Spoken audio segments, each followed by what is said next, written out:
Olá, sou o professor Renan e na aula de hoje nós falaremos sobre matrizes, mais precisamente multiplicação de matrizes e suas aplicações. O processo de multiplicação entre matrizes é muito simples.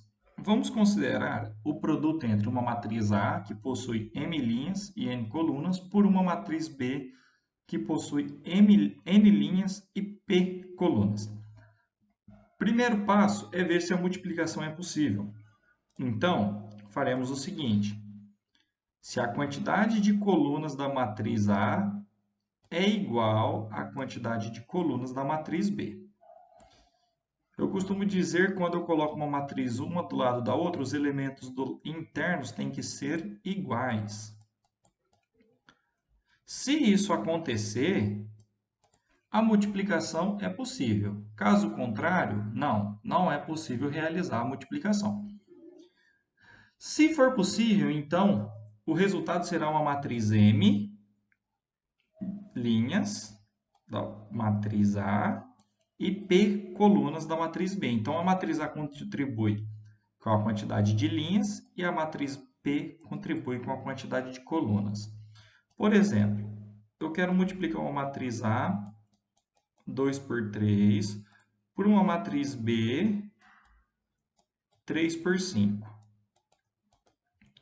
Primeira coisa que eu verifico é se os elementos internos são iguais. Se a quantidade de colunas da matriz A é igual à quantidade de linhas da matriz B. Nesse caso então eu posso realizar a multiplicação, que será igual a uma matriz C, 2 por 5. Duas linhas da matriz A, 5 colunas da matriz B. Mas repare que, se eu for multiplicar B, que é uma matriz 3 por 5, vezes a matriz A, que é uma matriz 2 por 3, não é possível, porque a quantidade de colunas da matriz B é diferente da quantidade de colunas da matriz A. Então, essa multiplicação não é possível. Então, o que nós concluímos disso? Que a multiplicação entre matrizes não é comutativa. Nem sempre, quando for possível fazer AB, será possível realizar BA. Tá? Então, a comutatividade entre matrizes não está garantida. Eu até consigo realizar a multiplicação de A por B, mas em alguns casos pode ocorrer de eu não conseguir multiplicar B por A. Vamos fazer um exemplo. Considerar essas matrizes aqui. Matriz A, 2 por 2. Matriz B, também 2 por 2. Matriz C, 2 por 3. Matriz D, 3 por 3. Matriz E, 3 por 3. Aí ele quer AB menos BA. Primeira coisa que eu tenho que verificar se é possível fazer essas multiplicações, certo? Então, antes de multiplicar duas matrizes, o primeiro passo é verificar se a quantidade de colunas da matriz A é igual à quantidade de colunas da matriz B, se os elementos internos são iguais, certo? Se isso for atendido, beleza, pode ser feito. Então, reparem que A vezes B e B vezes A, nesse caso, é possível. Como que é feita a multiplicação? Linha por coluna, tá? Eu vou multiplicar a primeira linha pelas duas colunas da matriz B. Veja bem, 2 vezes 0 e 0 vezes 2. Né? Foi essa operação aqui. Acabou aí? Não, vai continuar. Agora eu vou pegar o 2 e multiplicar por 4 e o 0 e multiplicar por menos 8. Está aqui. Pronto, já multipliquei a primeira linha por todas as colunas da matriz B. Farei agora o mesmo processo com a segunda linha. Vou multiplicar o 6 pelo 0 e o 7 pelo 2. Foi essa a operação. Agora eu vou multiplicar o 6 pelo 4 e o 7 pelo menos 8. Está aqui. Realizando essa operaçãozinha aqui, eu vou obter AB. De maneira análoga, eu vou fazer AB vezes A e obter este resultado, tá bom? E aí é só fazer AB menos BA, certo? Conteúdo dado na aula passada. Eu vou pegar a matriz 0, 8, 14 menos 32, que é a AB, menos 24, menos 28, menos 44 e menos 36. Fazer uma menos a outra e vai resultar nessa matriz aqui. Simples, fácil e prático. Não se esqueçam, vai multiplicar a primeira linha por todas as colunas, depois a segunda linha por todas as colunas. Se tiver mais uma linha, a terceira linha por todas as colunas. E assim por diante. O item B. Se for possível, calcule as operações com matrizes 2C menos D. Multiplicar a matriz C por 2 não tem problema nenhum. Certo? Só que realizar essa subtração eu não consigo. Esse conteúdo eu já até comentei na aula passada. As matrizes possuem quantidade de linhas e colunas diferente. Ó, aqui é uma matriz que tem 3 linhas e 3 colunas. Essa daqui é uma matriz que tem 2 linhas e 3 colunas. Então, a quantidade de linhas entre as matrizes C e D são diferentes. Se fosse para multiplicar elas, tudo bem, daria certo, mas para subtração não pode. Bom, pessoal, o que é D ao quadrado? D ao quadrado é D vezes D. Multiplicar ela por ela mesma não terei problemas. O processo é o mesmo. Linha por coluna. Sempre linha por coluna, linha por coluna, linha por coluna. Então, o elemento 40, ele é resultado da multiplicação da primeira linha com a primeira coluna. O elemento menos 20 é o resultado da multiplicação da primeira linha com a segunda coluna. Eu sempre vou multiplicando e somando. Ó. Vamos fazer o elemento 40. Menos 6, que multiplica menos 6, mais 4, que multiplica 1, mais 0, que multiplica menos 6. Então, aqui ó, dá 36, mais 4, mais 0, que dá 40. Eu vou fazer isso por toda a minha matriz. Multiplicar a primeira linha para a primeira coluna, com a segunda coluna e com a terceira coluna. Certo? Multipliquei a primeira linha por todas as colunas. Depois vou multiplicar a segunda linha com a primeira coluna, com a segunda coluna, com a terceira coluna. Acabou? Faço isso para a terceira linha. Posteriormente, vamos fazer D vezes Z. Fazer D vezes Z. Obtendo essa matriz. E aí é só fazer a D quadrado, que é essa daqui, menos a D vezes Z, obtendo esse resultado. Então, foi tranquilo de se resolver. É demorado, porém não é difícil.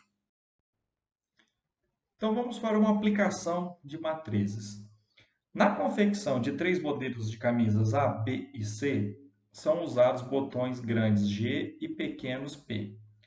O número de botões por modelo é dado pela tabela. Então, a camisa A, camisa B, ele montou uma tabelinha e nas linhas as quantidades de botão. Por exemplo, a camiseta B utiliza um botão do tipo B e 5 botões do tipo G. Já o número de camisetas fabricadas é dado por essa tabela. Em maio foram feitas 100 camisas do tipo A, 50 do tipo B e 50 do tipo C. E ele pede, nestas condições, obtenha a tabela que dá o total de botões usados em maio e junho. Bom, para obter a quantidade de botões, nós vamos multiplicar essa matriz dos botões pela matriz das quantidades. É claro que ainda está em tabela, mas nós vamos criar uma matriz somente com os elementos. Aqui, ó, aqui é a matriz dos botões e aqui é a matriz da quantidade. Como que eu faço essa multiplicação? Vamos fazer o passo a passo para entender isso? Linha por coluna, ó, 3 vezes 100, 300. 1 vezes 50, 50. 3 vezes 50, 150. Isso é igual a 500. Acabou. Não vai mais utilizar a primeira linha? Vai, tem que multiplicar a primeira linha pela segunda coluna. 3 vezes 50, 150. 1 vezes 100, 100. 3 vezes 50, 150. Somando tudo isso, nós temos 400, que é esse valor aqui. O mesmo processo vai se aplicar para a segunda linha. Eu vou multiplicar o 6 por 100, o 5 por 50 e o 5 por 50. Somar o resultado e obter esse 1.100. Depois, vou fazer o mesmo processo, né, com a segunda linha e a segunda coluna. O 6 por 50, o 5 por 100 e o 5 por 50. E obter o 1.050. E essa matriz aqui, ela representa a quantidade de botões gastos, né, em maio e junho, certo? Botões do tipo P e do tipo G. Por exemplo, em junho nós gastamos 1.050 botões do tipo G, do tipo grande. Mais outro exemplo. João, Silvia e Pedro são funcionários de uma empresa. Considere as matrizes A e B. A matriz A representa o valor em reais recebido por hora trabalhada de João, Silvia e Pedro. Então, isso daqui são o valor que cada um recebe. A matriz B tem a quantidade de horas trabalhadas, né, por semana dos mesmos funcionários, claro. Na matriz B, as linhas 1 a 3 são para João, Silvia e Pedro. Ó, João, Silvia e Pedro. E as colunas de 1 a 4 nessa ordem são as 4 primeiras semanas do mês de julho. Então, semana 1, semana 2, semana 3, semana 4. Enfim, o que ele pede? O valor pago pela empresa pelas horas trabalhadas por esses 3 funcionários na segunda semana de julho é D. Então, ele quer na segunda semana de julho. O que nós temos que fazer? Alguém chuta? Multiplicar as matrizes. Não, mas que matrizes? A matriz A pela matriz B. Sempre linha por coluna. Ó, vou fazer 10 por 25, 12 por 15 e 8 por 30. E vai dar 670. Vamos trocar a cor aqui e vai multiplicar agora a primeira linha pela segunda coluna. O 10 por 40, o 12 por 22, o 8 por 25. Ótimo. Agora vai multiplicar o 10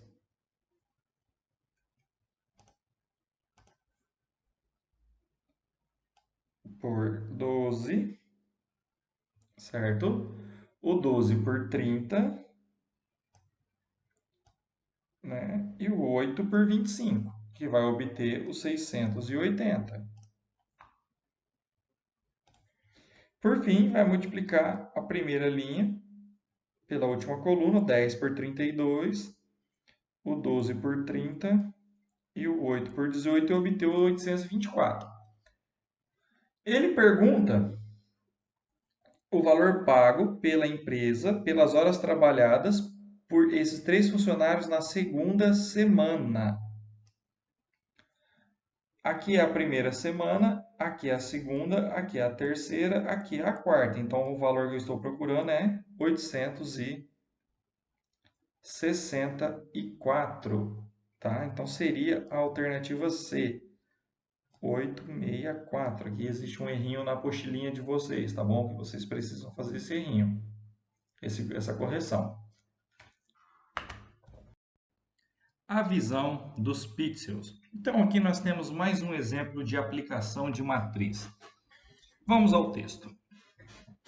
Uma imagem digitalizada é formada por pixels, que possuem informações que determinam sua cor.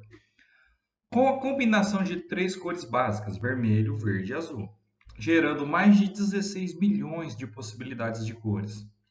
Por serem muito pequenos e próximos um dos outros, o pixel é imperceptível a olho nu. Assim, quanto maior o número de pixels, mais nítidas são as imagens produzidas. Nas imagens digitalizadas, os pixels estão dispostos como quadradinhos organizados lado a lado, em uma grande matriz. Então, quanto maior a matriz que forma a imagem, melhor será a sua qualidade. Se considerarmos 7 imagens do mesmo objeto com as mesmas dimensões, mudando apenas a quantidade de pixels, ou seja, o tamanho da matriz, de cada uma, obteremos resoluções completamente diferentes. Veja a imagem a seguir.